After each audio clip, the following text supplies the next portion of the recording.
Hello, everybody. Welcome back to First Friday, episode 2, Friday the 13th, part 2. Makes sense, right? Makes sense. It all adds up. First off, I want to say thank you to everyone who's been tuning in. It's been a great treat. Got a lot of good feedback on the last episode, both good and bad. So we're trying to roll that all into making this one amazing. Yes. Yes. So, Karen, you've seen part 2. I've seen part 2. Yes. Now, let's just start off, because this sort of starts 2 months after the first one. Yep. Now, was this kind of like shocking for you? Like, because, spoilers, but Alice doesn't make it. Alice doesn't make it. The poor girl. She's been through hell and back, and then back to hell and back again. Yeah, and she didn't make it through this one, which is kind of a sad thing. But yeah, was that shocking for you? Or did you read the script for this one too? I didn't. I didn't read the script. I wanted it to be a full surprise when I read it or when I watched it this time, so I kept the script out of it. Smart. Yeah, and it scared me a bit more too, watching the movie instead of reading the script and then going to it. But yeah, I was shocked. I didn't think that it was going to be Jason coming back. I don't know who I thought it was going to be. That was going to be coming back to kill everyone for the next his uncle or something. 12 movies, yeah, or some crazy fan or something that would take over or something. But I guess that kind of makes sense though, right? Because obviously we know Jason comes eventually, right? But yeah, you also kind of think he's going to be in the first one too, which he's not, obviously.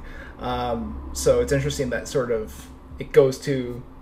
From the mom to him, but yeah, I guess you could always have it where it's someone else is the killer or something, right? Yeah, well, and in the first movie when she's in the boat and Jason comes and attacks her, he looks like a boy, so you assume he's a boy. Yeah. And then when he comes back to kill her again a couple months later, he's this man. So the storyline kind of gets confusing because then you wonder what was really going on at the camp and if he actually drowned as a boy. And I got a lot of plot issues with this film. We'll touch on that in a bit. But there's a lot of stuff that doesn't make a lot of sense. Yeah. But yeah, no, I like this movie. I think it's one of the better ones. But I also can see where it's like, clearly they did not think this through going from 1 to 2. Yeah. And in the process of doing so, I think they kind of maybe stumbled a little bit. They weren't just a tad. Yeah. So yeah, Alice does not make it through the first few minutes of the movie. No. Interesting too that we still don't know why she got killed off. There's a lot of rumors, right? Because she apparently had a stalker after the first movie, so that didn't obviously was kind of frightening for her. That's the actress. Terrifying. Yeah. And then also too, apparently, she also thought she was going to be in the movie, like full thing. Oh. And then apparently she showed up and they were like, yep, we're going to film a scene. And then that was it. That was the only scene that obviously she filmed. So. We're just going to film you dying. Yeah. Which could probably be shocking, right? You show up to this movie thinking, oh, great, I'm going to do a sequel, and you show up and it's like, yeah, thanks, we're going to kill you off right away. So. Yeah. I mean, I don't know, too. I think with movies like that, it's like if you keep the same actress in for several different movies, the audience gets kind of bored too. Yeah. You want to see people die in the movie. That's why you watch it to begin with. Yeah. Yeah. And there's a lot of time jumps in this movie too, because there's like the 2-month period afterwards, and then they establish that it jumps 5 years later. Yeah, it's a while after, and they've built this other camp on the lake. Yeah, which I thought it was interesting how they were like, it's not Camp Crystal Lake, it's adjacent to it. Yes. But same lake. Also, it's interesting too because this isn't an actual camp. Like, they're almost trying to actively avoid having kids at the camp. Yes. It's like, oh no, we're training counselors. We don't actually have You can't campers. have murdered children. No. It doesn't work very well with the people who approve of movies being filmed or shown in theaters. I think so. Generally a no-no. But yeah, what did you think of the crew? Because we get introduced to them pretty quickly. Yeah, they kind of come flying at you. Yeah. What did you think of Ginny and Paul and all that? Those were the two at the very beginning? They're the two with the tow truck? No. Oh, no, that's the camp counselor. That's the main camp counselor and the girl with the bug, the red bug. The two that get their car towed are Jeff and Sandra. Right. They were funny. They kind of look like they were brother and sister at first. Yeah, right? Yeah, they look a lot alike. They kind of have the same face structure. That was funny, though. I liked how they towed the truck, and then it was just this huge prank. Yeah. That's something that I'd love to pull on one of my friends and make them run a couple miles. that explains why my car was missing today. Yeah, no. Yeah, Paul and Ginny, they were cool. I felt like they had a lot more chemistry between the two of the actors compared to the first crew in the first movie. I definitely felt that there was more chemistry. Yeah, and obviously Ginny kind of has a lot more going on for her too than Alice did. But like, I also think it was interesting too that they give her a love interest. Like, I always thought it was weird in part one how Alice never had a love interest. Yeah. And, you know, I get it. It's like, oh, she's an independent woman, but it almost seemed kind of weird. That's like, oh, but we're not going to give her a love interest. Yeah, and it doesn't give the character anything to fight for. Yeah. She's just fighting for her own life, which is fair enough. Everybody wants it. But when you have something else to fight for, you fight a little bit harder. Yeah. So yeah, Paul, Ginny, Ted, the redhead prankster guy. Yes, he was a funny, weird character. He was interesting. He was really buff for a nerd. Like, he had like 6-pack and everything. Yeah, he was when he came out of the bushes. I was like, oh, okay, he does some sit-ups. Abs of steel. Yeah. But yeah, no, I think the whole crew's pretty good. I like Mark and Vicky. Mark was the one in the wheelchair? Yeah. Yeah, he was a funny guy. Yeah. Vicky was cute. She just loved him. She just wanted to help him out any chance she could. She didn't even care that, you know, he was in the wheelchair. She's like... I wouldn't either. He was a babe. Who cares about the wheelchair? Yeah. Look at that face. He was a Marlboro man, so... Yeah. It's gotta count for something, right? Oh, yeah. And then there's the girl that always has her ass kind of partially showing. The two models. Yeah, and then the guy who's always like harassing her. Like, it's not even funny. It's just like he's just being a creep the entire movie. Yeah, he's trying to be this like James Dean character, and she kind of finds it cute or whatever. But they didn't have really any chemistry at all between them. They were just two attractive actors that were just kind of thrown into this movie together to kind of play off of one another. But I didn't feel anything between them. I didn't feel like anything was going to happen between them. No. And then she's the token chick that's naked in the movie. Yeah. That gets extra views, gets the extra people in there to come and look. Of course. Yeah. But as soon as you see her, it's just boom, ass cheek, and you're like, whoa. And they're really gratuitous with it too. Like, they're just like, yeah, we're gonna show you this. We're gonna show it. If you're gonna show it all the way. Exactly. So they went there. And then they made her go skinny dipping too. But I don't think she acted again either. I think that was the only movie she was in. I think so. Yeah. But yeah, that it's interesting too because after you get introduced to them at night. Oh no, because they split up. Jeff and Sandra go off and check out the camp, and that's where we get sort of the first look at Jason's shack. Yes. Yeah, because it is the creepiest thing. Yeah, I wouldn't want to rent that. But no, it's interesting, right? Because I like too how when the cop later goes, because he returns Jeff and Sandra to the camp, and then he goes back and he sees someone else going there. He's like, oh, we gotta go get other people going after this shed again. And it's interesting how they show this like rock with a puddle, and they return to that later in the film when you see that rock in the puddle again, and it's like, oh, you know that they're getting close to the shed. Oh yeah.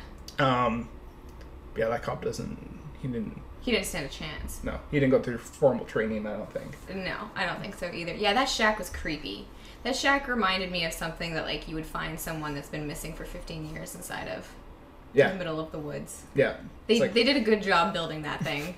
They knew exactly where to go with they just hired some teenagers, like, tried to build a house, and they're like... Build a fort in the woods. Yeah. That's something... Yeah, that's something that you would come across. A bunch of kids in the woods playing. But, yeah, I think it's interesting, too, that... there's at a certain point in the movie where, you know, it's like, oh, some of you are going to stay behind camp, some of you are going to go to this casino bar thing. Yeah, that was weird. Yeah. That was interesting. Everyone kind of left and went out to go drinking and stuff. I thought it was interesting that they put a whole bunch of people in the back of the truck, too, and went there. So you know it's the 80s, yeah. Yeah. Try to do that now. You get busted so fast. Oh, you'd lose your license and your truck. Yeah. But yeah, no, it's funny too because those people like totally avoid like getting killed. Yeah. You know, they're just like, oh, let's go out for a night drinking. They're gonna come back and find like, oh, it's probably a good thing we went out for drinks that night. You know. Yeah, absolutely. Good life lesson. Yeah. Going out drinking will save your life when you're at Crystal Lake. Yeah, at Crystal Lake. day-to-day life, maybe a little bit, think that through, but yeah. It's interesting that it leaves those people at the camp, so you sort of, you whittle down this giant group down to, these are the ones that you know are not going to... They're not going to survive. Yeah, for the most part. Some of them do. Yeah. Well, one. Yeah. Maybe two. So they all go out. I'm bringing up my notes here. They go, and I think it's interesting how they discuss the idea of Jason as like this legend, I guess. But it doesn't make a lot of sense to me, right? Because, they sort of say, oh no, he didn't drown. He was just hanging out in the woods the entire time. People thought he drowned. But I don't know if I like that. That doesn't really seem like a good plot. No, and that's when it starts getting holes into it a little bit too, because the mother at the beginning said, "Oh, he drowned," and her whole point of killing people was that her son died, so she's getting revenge on the teenagers that weren't paying attention because they were canoodling or whatever they were doing. So now she has this vengeance out for any teenager with any sort of lust. Yeah, which is every teenager, of course. And so she goes on this killing spree, and then Jason comes back. And, I mean, he's killing people because they killed his mother, but it's like, okay, well, now he's this full-grown man. Yeah. Who's, like, 6 foot something. He's not this boy anymore. If the boy did drown in the lake, then he'd be dead. So either he faked his own death, or she faked his death and was keeping him in that shack or something. Yeah, I mean, like, you would have to think eventually he would find his way back to somebody. I just find it weird that, like, they try to imply, oh, he just hung out in the woods the entire time. Like, I don't know about you, but if I was a kid and I was, like, something like that happened to me, I'd be like, I'm going to try to find somebody. I'm not going to just hang out in the woods for the rest of my life, right? Well, and he's supposed to be this demented young boy, too. Like, you see his face and you're like, okay, well, he's not all there. Yeah. And there's no way that this person could be able to fend for themselves in the middle of the woods. Yeah. He's not, wilderness man. No, not really. He's not I mean, maybe he could hunt some rabbits and stuff, but I doubt that he'd be able to take care of himself in any other form. Yeah, and that's the thing. It's like, I get what they're going for in this movie, but I just don't think it really makes... Like, once you start to think about it, you're like, that doesn't make any sense. Yeah, when you start putting together the plots and the key pieces, it kind of gets all tangled up in itself. Yeah. And then after that, they just all start dropping like flies. Like, first it's just like, after that, they're just like, oh, Jason survived. Oh. Okay, now that you've gotten the plot exposition out of the way, you just kill everybody. Yeah, now that we know what's happening in the movie. Yeah. Watch everybody die. Scott and the naked girl, the one with the very visible ass, they go first. Yeah. And then... poor Scott's hanging upside down. Yeah. He can't run. He's trapped. There's no fighting. He's just dead. It's just like, oh, there goes your neck. What I thought was weird in this movie, too, is, like, they really cut away from the kills really quickly. Yeah. Like, it's almost depriving you of the actual payoff of it, which I kind of get. Maybe they're trying to avoid the censors or whatever else, but it's just, like, it just seems kind of weird where it's, like, and even, like, with other characters, like the cop, too, where it's, like, the hammer goes into a head and then just quick cut away before you see anything else happen. And I think they were trying to maybe keep Jason's look a secret, because obviously later on they reveal what he actually looks like, but I think they were trying to keep that a secret, but it just seems kind of awkward where it's like, oh, show the kill, cut away, show the kill, cut away. Yeah, there could be a couple different reasons for that. One being makeup.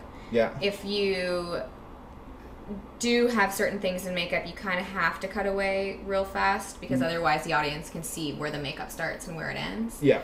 And then same thing with the censorship. It's true. You can't... I don't think that you can show... Or at least back then, I don't think that you could show that much for very long. Yeah. And you don't want the audience to be completely grossed out, I think, too, before the end of the movie. It's like short, sharp shocks, you know? Little things that keep you going and keep you terrified. Yeah.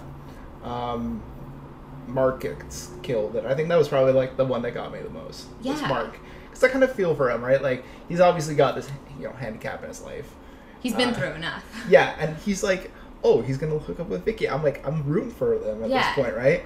And, he goes outside because he's thinking that she's going to come and see him, and, it's definitely not Vicky. No. Well, and he doesn't have a chance either. He doesn't get to run away. He's not going anywhere. No. He can't go very fast. He can only go as far as his wheels will take him. Yeah. And then once he gets hit in the head, not only that, but he's also tossed down the stairs. Yeah. And I think, too, the movie does, like, the franchise as a whole tries to, like, keep it where it's like, oh, Jason's not just going to kill people that are, you know, without disability or anything like that. Like, even people with disabilities he'll straight up kill. And, like, I don't know, I guess it's kind of a weird way of thinking about it, but it's kind of like, Jason sort of, he's equal. You know, everyone in his eyes is equal. He's just They're equal, yeah. It doesn't matter if you're in a wheelchair. It doesn't matter if you're this hot babe. Yeah. It doesn't matter if you've already escaped from him. He's coming to get you and you're going to die. Yeah, which I don't know. I guess, like, it's kind of morbid, but it's also kind of like, it's interesting that they go for that, right? Like, he doesn't care who you are. He doesn't care. No. He's coming to get you. Exactly. He's coming to get you and he's coming up hard. Exactly. And then after that, what's her... try to remember their name. Jeff and Sandra. And Sandra. In the middle of the act, too. I know, yeah. Or maybe afterwards. These movies, they did that in the first one, too, where they like to kill people right after they finish having sex. Yeah. They're super relaxed, you know, they're having a good time, just teenagers, just cuddling with each other. Yeah. He didn't know that it was coming. She saw it, didn't even warn the guy. She didn't have enough time. No, she was, like, shocked, like... Ah! Yeah. Yeah. And then there was a spear. Yeah. Right in between them. They died together, which is kind of sweet, I guess. That's poetic, I guess. Yeah, in a way. In a way, sure. Yeah. And then, yeah, Vicky, shortly afterwards, doesn't make it. Sorry, Vicky. She went through all that extra effort to make herself smell nice for Mark there. All in vain. All in vain. It's a good lesson, ladies. Don't say it doesn't matter what underwear you put on. If there's a killer out there, yeah, he's gonna get you. I thought it was funny too how, like, at the beginning of the movie they're like, oh, don't use perfume, bears or wildlife can find you with that, and then she sprays herself with the perfume and she sprays herself with the perfume. It's like, oh, maybe that rule applies to Jason as well. You should have listened to Paul. You should have followed the rules. Yeah. Speaking of Paul, after they all basically end up dead, they head back, Paul and Ginny. Yes. And that's where they just come across everyone just dead. Yeah, and they start discovering all the things that are eerie about the place. Yeah, and Paul gets attacked. Yeah. And... yeah, that was terrifying, actually, when they're walking through the house, and she's like, somebody's in the room. There's somebody in the fucking room. I was like, oh my god! You know who it is. Yeah, you know who it is, but it's this man with this mask that's just, like, coming at him, and it's, like, everyone's worst nightmare, walking through your own doors and being scared that somebody is, like, hiding behind your couch or something like that in the dark, and then all of a sudden you just see them and see the shadows of them. I think, actually, too, there was a shadow at the beginning with Alice when she's walking through her apartment. The camera follows her, and there's a shadow behind her. And I don't think that that's her shadow. No. I think that's Jason's shadow. Or the cameraman's, and they just... Or the cameraman's, yeah. That happened in Halloween, too, actually. There was a couple of shadow from the crew members in that one. They were just like, how would I care? It's too late. You can't go back and film sometimes. But... that's interesting. I actually never noticed that. Oh, yeah. Absolutely terrifying. Yeah. Just like, someone's in the fucking room! And then Ginny does this thing where she basically, like, runs from Jason. Like, she runs, she thinks she's okay. Jason gets her. She keeps running. This is this, like, cycle of run, stop. Yeah, run, stop. The cat and mouse game. Yeah. And then eventually they end up at Jason's shack. Again, the puddle in the rock. Which I thought was great. It's like, you see that puddle in the rock, you're like, oh, okay. Foreshadowing. Yeah. This is going to come back into play. Yeah. Remember this rock and puddle. So you know where, you got to know where the movie's going to be going into when you see the rock and puddle. You know it's coming up. Exactly. You know something creepy is about to happen. Exactly. And then Ginny does her best cosplay as Jason's mom. Yes, that was smart. Yeah. But they kind of explained her character when they were at the pub, and she explained, you know, her thought about Jason and the psychoanalyst about his mindset and how he works and how she thinks that he does things, which she turns out to be right. Yeah. I guess. No, totally. And I think that's part of it too, right? Is like, yeah, she is right. Like, you know, he is ultimately, you know, kind of a mama's boy. So, you know, kind of falls for it, right? And also too, you can kind of buy it that, you know, he's probably not that smart. You know, he's good hunting people down and killing them. Yeah. He's probably not like... But he's demented. Yeah.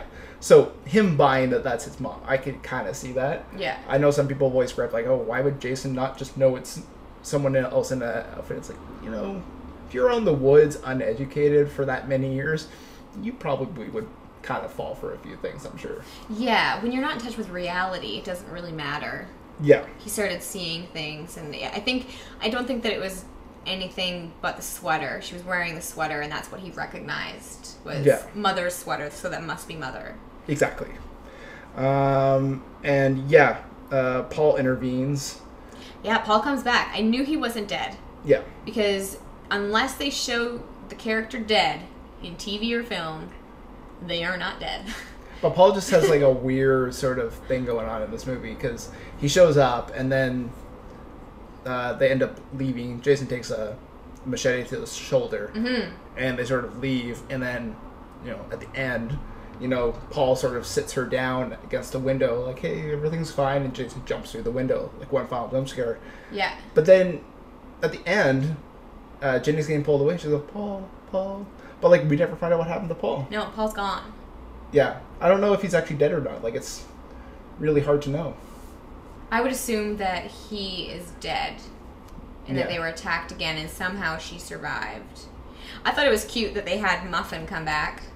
Yeah, even though he was dead. Yeah, because he goes missing and then the other two, the two at the beginning, they talk about that dead animal in the woods and, it looks like a dog. So you think, poor Muffin, Muffin's dead and Muffin's been missing, and then it's like, oh, Muffin! And all in the world is happy again, and then bam! Yeah. The same thing as the first one when she's in the boat and she's super happy and peaceful, and then bam, Jason comes out of the water and attacks her. It's like the same thing. He just likes to jump scare. Like through the window and attacks her. Yeah. Also, rest in peace, Crazy Ralph. He survived 2 movies. Oh God, yeah. I love that they brought him back though. Yeah. But I also kind of thought it was weird. It's like, if he knows it's cursed, why did he go there? Yeah, why does he still live there? Yeah. Why hasn't he left yet? Like, he was actually at the camp and he gets killed. It's like, well, it's kind of on you, Crazy Ralph. You should have known not to go there. You should have done something about it. Yeah, you should have. It's your own fault. Yeah. He had a pretty brutal murder too. Yeah. Barbed wire right in the neck. Yeah. I don't know if that would necessarily kill you. I think that would take a while for that to. I mean, it could be suffocation. Kill you. I don't kill people, so. Neither do I. I'm not out there killing people with barbed wire. But yeah, I think it would definitely hurt. Yeah. I don't know how much it would actually kill you. Yeah, but yeah, that's all I gotta say. What would you rate this one? I think I would rate this one a little bit higher than the first. Okay. Only because there was a little bit more storyline to it, not necessarily making more sense. But I liked that, they kind of left the camp and it wasn't necessarily about just setting the camp up.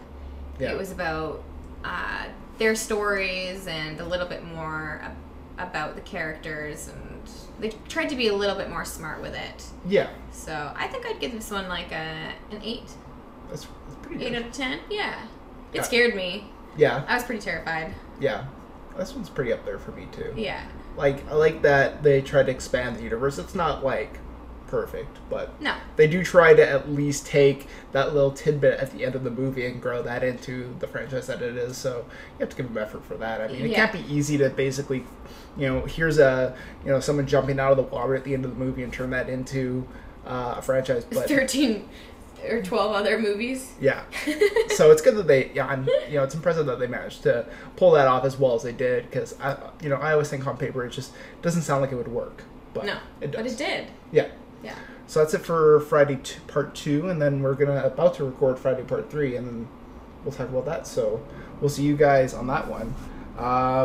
Check us out on social media, 3 Angry Nerds.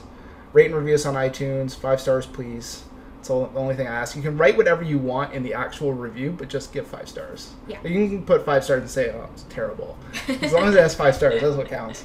And yeah, we'll see you guys with Friday Part 3 in a bit. All right, thanks. Okay. Hello, everybody, and welcome back to First Friday, Episode 3, Friday the 13th, Part 3. You have your notes ready? I have my notes ready. Sweet. Yeah, so I'm Kurt. This is Karen. Hello. You should know us by now. We're like 3 episodes in. But, just in case you're just tuning in for the first time, I don't know why you would now, but hey, it's possible. So we've covered part 1 and part 2. Now we're going to talk about part 3 in 3D. This podcast is not 3D, but the movie is. This is probably one of the weirder Friday movies in a lot of different ways. Yes. It kind of covers, first off, it covers the beginning of, or the end of the last movie. Yeah, I like that they do that. They kind of refresh your memory about the last 5 minutes. Yeah, I think, well, it's more of a sign of the times, I guess, that back then, because home video release wasn't really as big of a thing as it is now, that, you may have forgotten what happened in part 2, right? Yeah. So, giving the reminder, although it is kind of funny, because with this new footage, they show Jason without the machete in his shoulder. But then when he jumps through at the end to get Ginny at the end of part 2, he's got the machete in his shoulder. So I'm like, did he just put it back in there just for the sake of comfort or something? Or discomfort? But yeah, it does kind of recap what happened there. And then it sort of just goes from there. It kind of leads into him going to get some clothes from a local shop. The couple there. Clotheslining. Yeah. Clothesline, yeah. Yeah, and this is where, they were funny. Yeah, and the movie just very much throws the 3D at your face. Oh, it's also worth mentioning that the theme song for this movie is just, so weird, but I love it. Yes! Yeah. The beginning it was, Michael Jackson 80s-ish. Yeah. Music. And it was just super 80s. They could have just super 80s movie. And they could have totally gone with a serious horror movie the other ones, but no, they were no, let's just put in this weird, it almost doesn't fit, but then you think about it, it's kind of this whole movie's kind of a little bit odd in a way. Yeah. So it kind of fits. It got me into it though. I was jamming out. I was yeah, the movie's on. I'm ready for this. That's awesome. But yeah, so there's a couple at the store, and Jason, unfortunately, does them in. But Harold, I think, is the guy's name. Harold and Edna. Edna, okay. Which, by the way, I think she's trying to play a 40-year-old because she definitely looks older, but she looks like she's 24. She's young. Yeah, it was kind of strange. So I'm because she's watching things. Harold curled up. She looks 25. Knitting, watching the news. Yeah. Yeah, but I think he's obviously older. It's they were trying to cast his wife, and yeah, she's 25, he's 40, but we'll just make her look 40. It's no.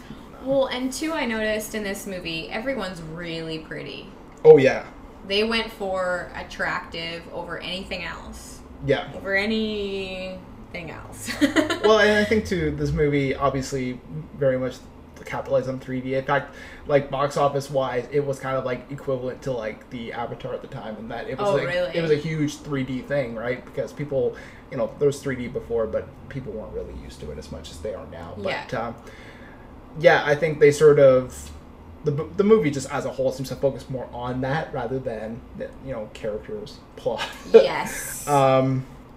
But yeah, no, the beginning sequence, there's a lot of 3D. There's the snake on the wire, which very clearly you can see the wire for the snake.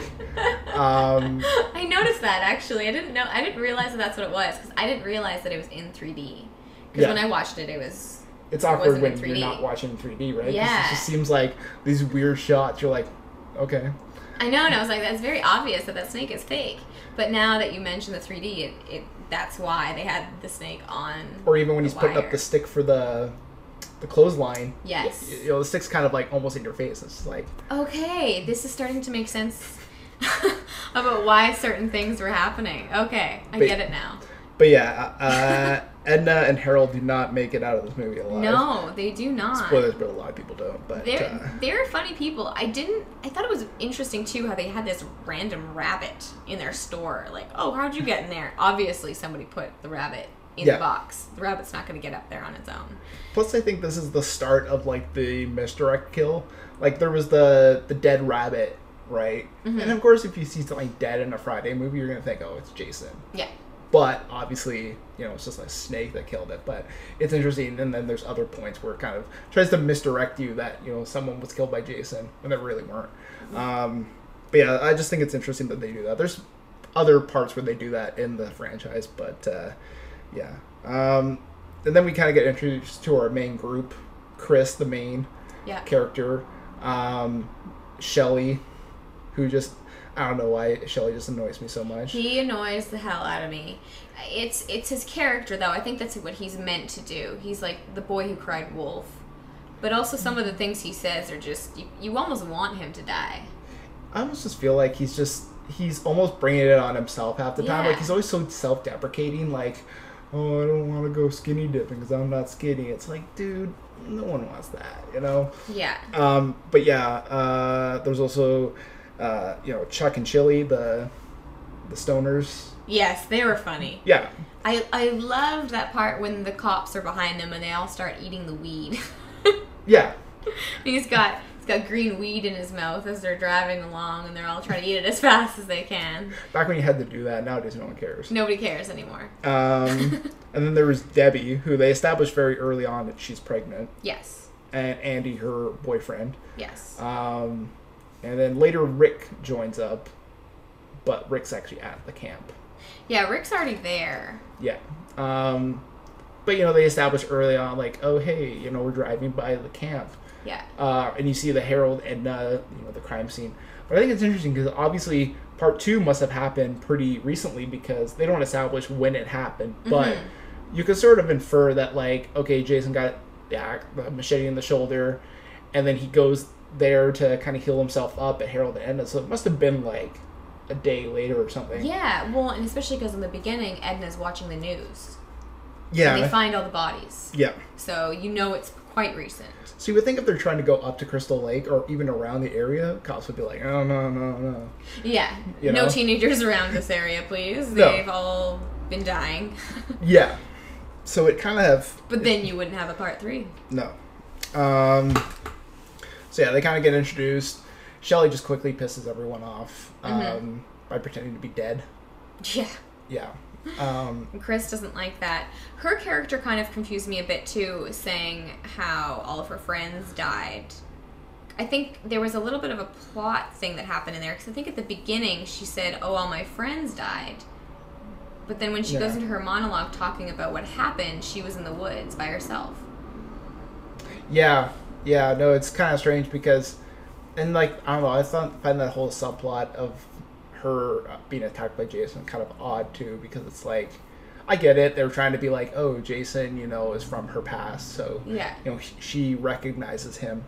But yeah, no, I don't think they really explored that as well as they could. And again, priority with them was the 3D. They didn't care. 3D and the good-looking actors. Of course. Yeah, which I noticed they all were wearing a lot more makeup. Their hair was done really pretty.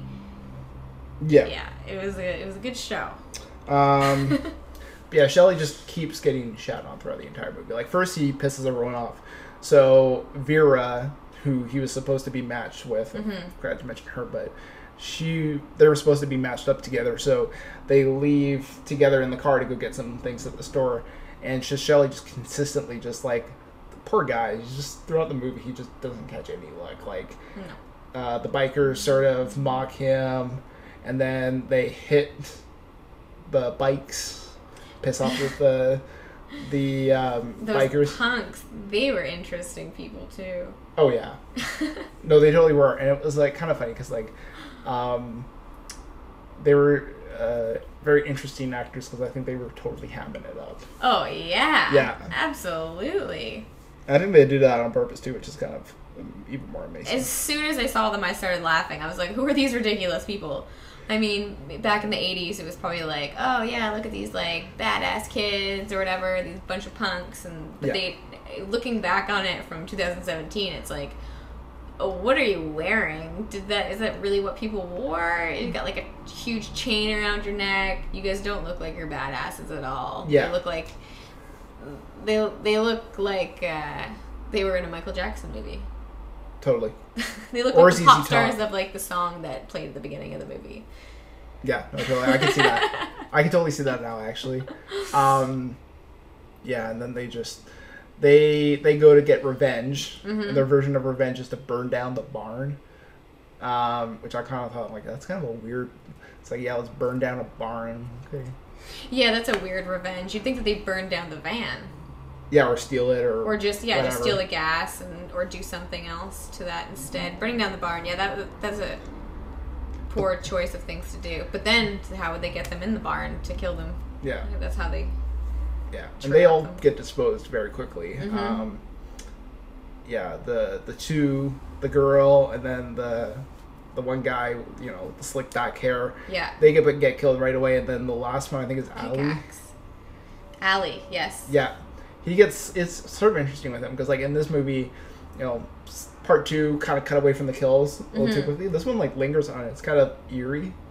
Like he gets put to the ground, and then you just see Jason just kind of chopping at him for like almost a minute, hacking at him. Yeah, and it's like they didn't cut away, which I thought that actually made it a little more terrifying for me. Yeah.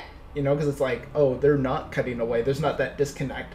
Like it almost seemed a little bit more authentic, I guess. So, if there's one thing this movie does, I think it's a little bit more terrifying, at least for me, than the other ones. Absolutely, more scary. Yeah. He attacks them in different ways. I felt like he was getting stronger as well for his character. For this demented guy, he has a lot more strength and a lot more balance. Yeah. I find. The last one, he stumbled around quite a bit. Yeah. And this one, he's on his feet and he's able to stand up on his own. Yeah. So Rick and Chris kind of go off and do their own little thing, leaving everyone else at the cabin. And then after that, everyone just starts dying. So dropping like flies. Yeah. Shelly, it's kind of interesting with him because when he dies, obviously he has that hockey mask. Well, now it's Jason's iconic mask, not so much Shelly's, but you sort of see the rise of the very popular mask. The popular mask, yeah. Actually, it's funny because I thought that's what this movie was like based on, was the hockey mask, but in the first 2 I didn't see it. Yeah. And then this one came and I was like, oh, yeah, that's Jason.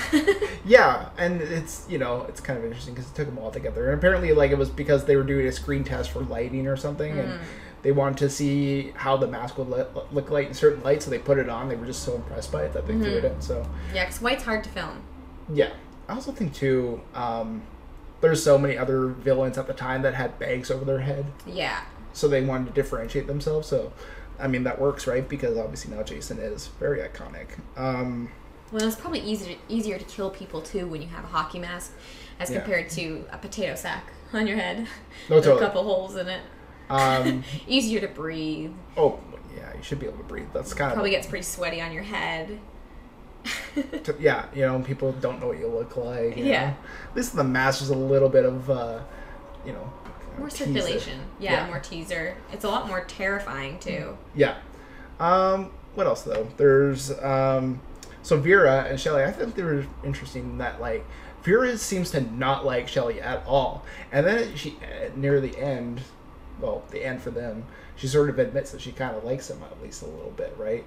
She's like, I do like you, but not when you're an asshole. Yeah, when he's being sweet, she likes him. It's like anybody though, Yeah. She's being honest with him and saying, like, we're not gonna hook up and we're not gonna be dating, but you're a sweet guy and let's just hang out, let's just enjoy our time. And then she walks away and then he calls her a bitch.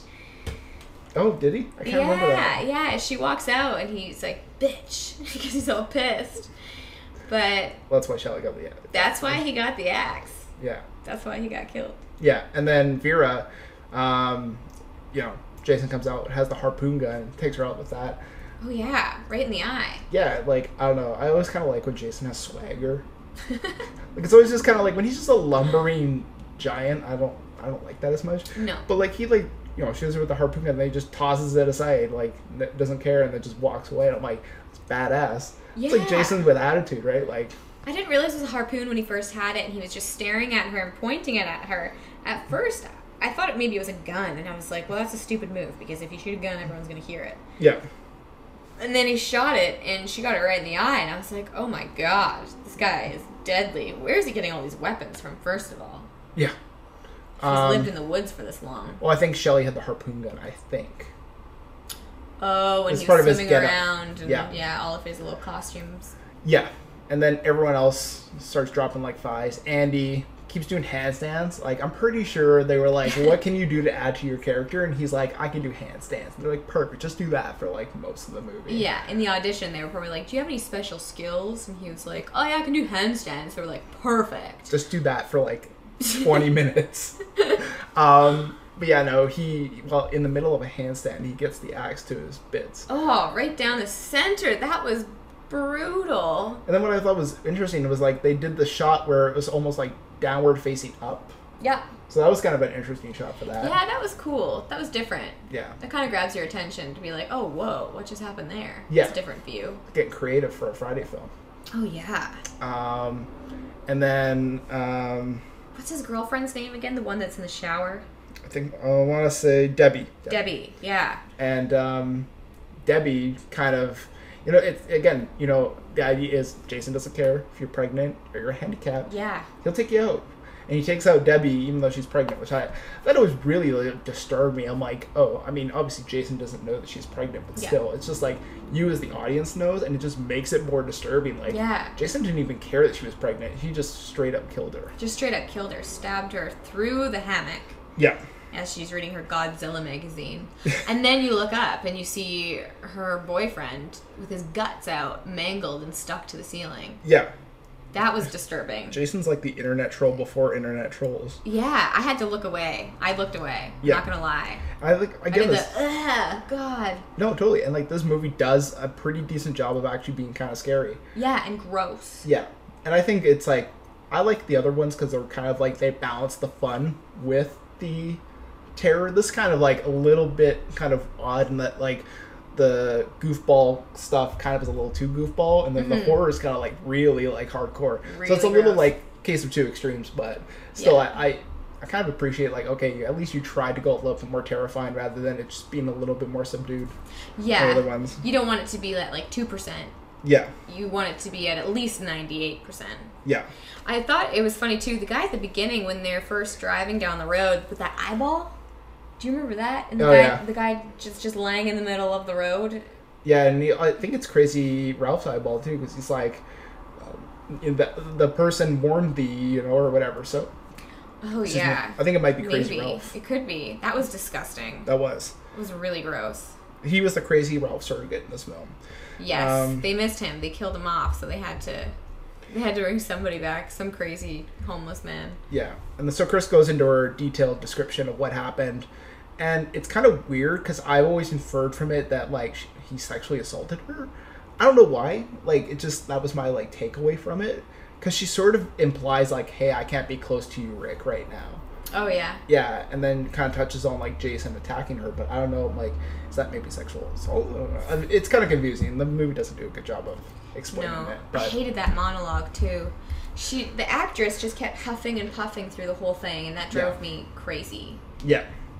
And I think, too, like, when you have Alice, who's such a strong person, Jenny, who's also very strong, Chris just seems kind of like, obviously she's very brave for coming back to Crystal Lake after what happened, but I kind of just feel like in terms of, like, heroic characters in the franchise, she kind of falls a little bit short, because, again, she's just sort of, she's more of a trauma victim, I guess, more than anything, I guess. She's a survivor. Yeah.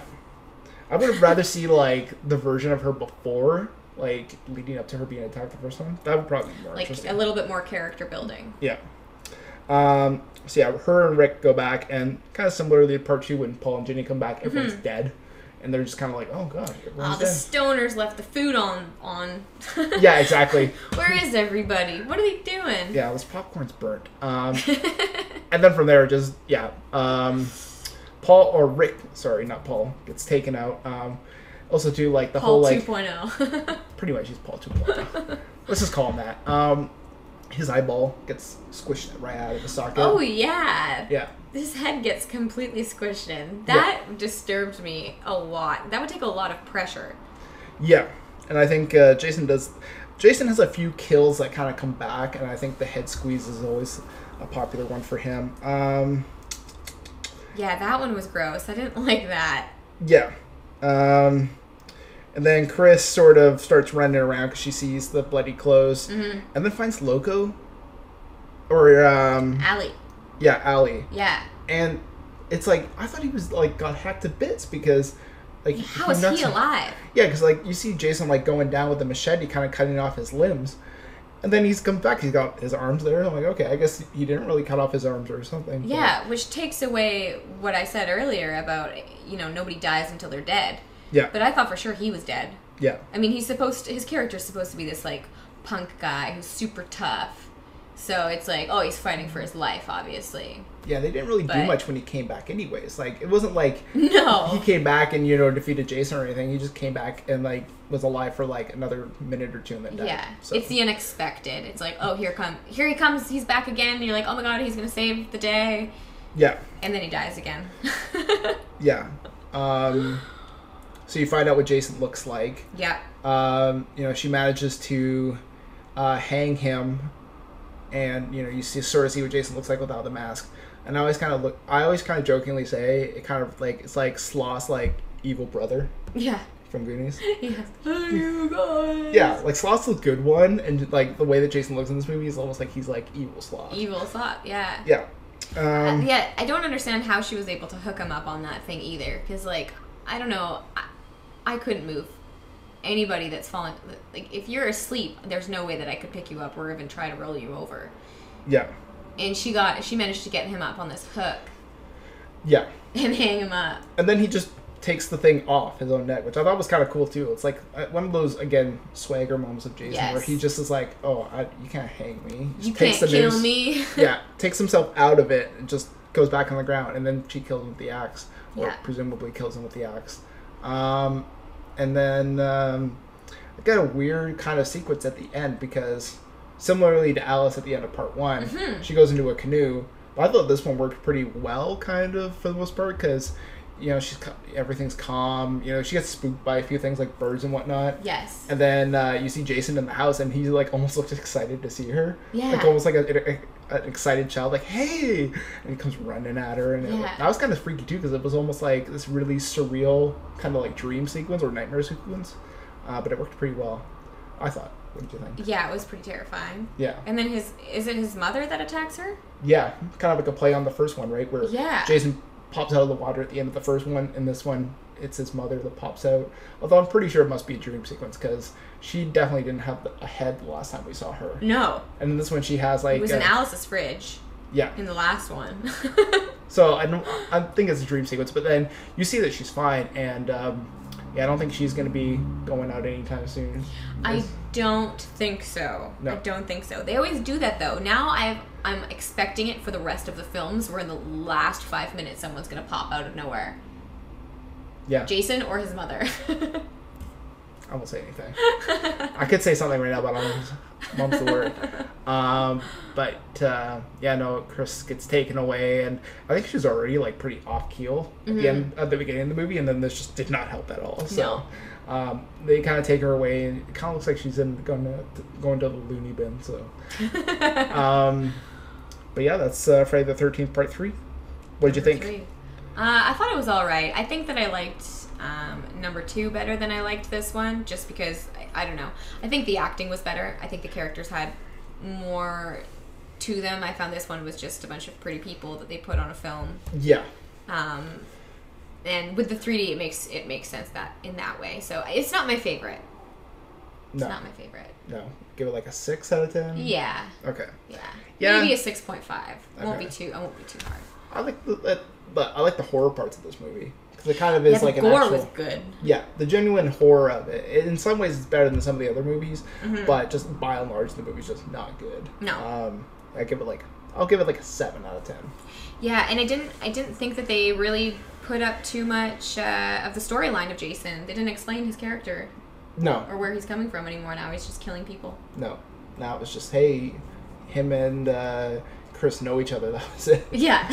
Yeah. So we're going to come back a week or so and do Friday the 13th Part 4. Yeah. Yeah, that one's a good one. So I think I'm looking forward to that. So check us out on social media, Twitter and Facebook if you haven't already. Rate and review us on iTunes. 5 stars only. You can tell us what we're doing wrong, but just make sure it's 5 stars. 5 stars. That's what counts. And yeah, we'll check back with you guys in a week or so, and we'll do Friday Part 4. Bye. Okay. Awesome.